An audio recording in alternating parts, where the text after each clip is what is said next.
Okay, we'd like to tell you a little bit about the Vapor.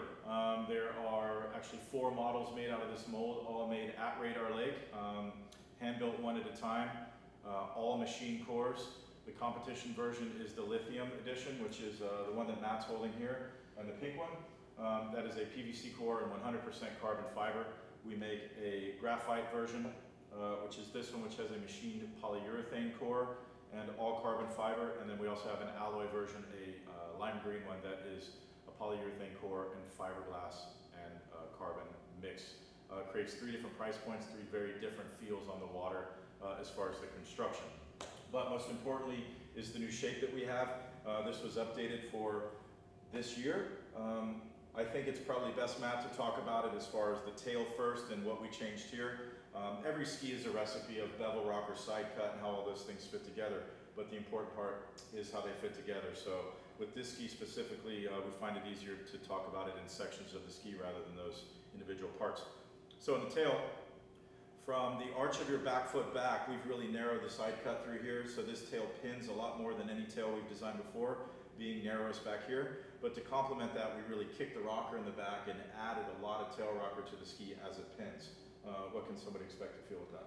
Well, I think, rocker is super important, and we all know what a ski that's too flat or has too much rocker feels like. So we tried, as always we do at Radar, to get the best of both worlds, which is, keep the rocker profile from the flat spot back a little bit flatter and then kick it at the end, so you don't lose that stability forward and back. If you just have tons of rocker in the ski, then you're always going to be hunting either too far forward or you might end up too far back. So we kind of tried to build in a stopper right here and then kick this to really let the water flow off the back of it and let the tail of the ski wash through.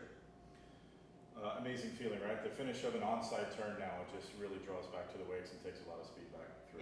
Yeah, and that's what's cool is it doesn't really matter where you stand on it now, because you've got all this support in through here, but then you've got that kind of high tail in the back that no matter where you are, it's just going to come through, and it's really seamless. When you finish a turn on this ski, you can really feel that, wow, it just keeps going. Conversely, in the front of the ski, we also kicked rocker, but we added surface area. So from your front foot forward, the rocker has, we call it early rise, where the rocker is actually leaving the table or the water sooner, but then it allows us to add more surface area in front of your feet. Mm-hmm. So what you want to feel is, you want to feel that if the ski's too pinned in the front, then when the rope gets short, you're going to start to get slack because the ski's going to want to go a little straighter. So by moving the rocker back, we could delay that tip pressure, but then obviously when you do need it, we added a little bit of width for you to stand on. So again, trying to get the best of both worlds, but delaying that tip pressure and then giving it a little bit more support in the pre-turn and through the finish of the turn is really what keeps that rope tight. If you've got too much tip pressure and the ski draws, it feels great in the pre-turn, but then you're going to lose the rope at the end of the turn. So I think people really love, that's one part they feel, is that, oh wow, I feel it, but it's not overpowering in the pre-turn. Most visual feature in the ski obviously is the step in the bottom of the ski. And this is a step up, not a step down. It's not a turbulence enhancer. It's not doing anything as far as that. It really is just where we're changing the mass of the ski. So we know that an edge-to-edge concave design is best for speed, best for your direction off the second wake, control of the finish of your onside turn, but mass in a rail is better. It's lift and roll on your offside. So having that support in the front of the ski is better for your offside. Having an edge-to-edge concave behind there is better for your onside and speed. So at the wide spot of the ski, we're just taking this concave and we bring the whole thing out and we add mass moving forward into the front of the ski.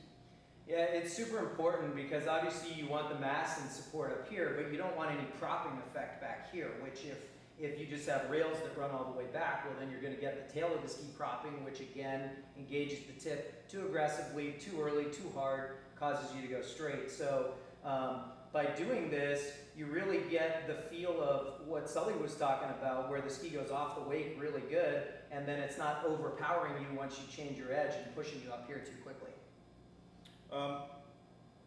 Most important with getting a ski is, transitioning to a new ski is a very difficult thing. And with these skis, with the balance of how much time you've put in with the flex and the rocker and how the fin is set up, we're pretty much guaranteeing that you can take one of these skis out of a shop and feel good on it right away. It's pretty cool. You know, obviously we're trying to please two customers. One, our world record holders and world champions on our team, and two, you know, the consumer that's going into the shop and grabbing it. And you know, like we always shoot for, more buoys is the ultimate test. And not only that, but it's the comfort factor. When somebody's grabbing one of these skis from the shop, I mean, right away, first pass, second pass, third pass, they're super comfortable, everything's smooth, there's nothing weird going on. So, you know, it's just a testament to the balance of everything. You know, if it's one of those skis where you gotta get used to it, chances are there's some imbalances in it. But when I see this product for the first time on the water, it's super smooth, it's super clean, people aren't hunting where to stand on it, so it lets us know that we've got the balances, you know, from tip to tail pretty good in it.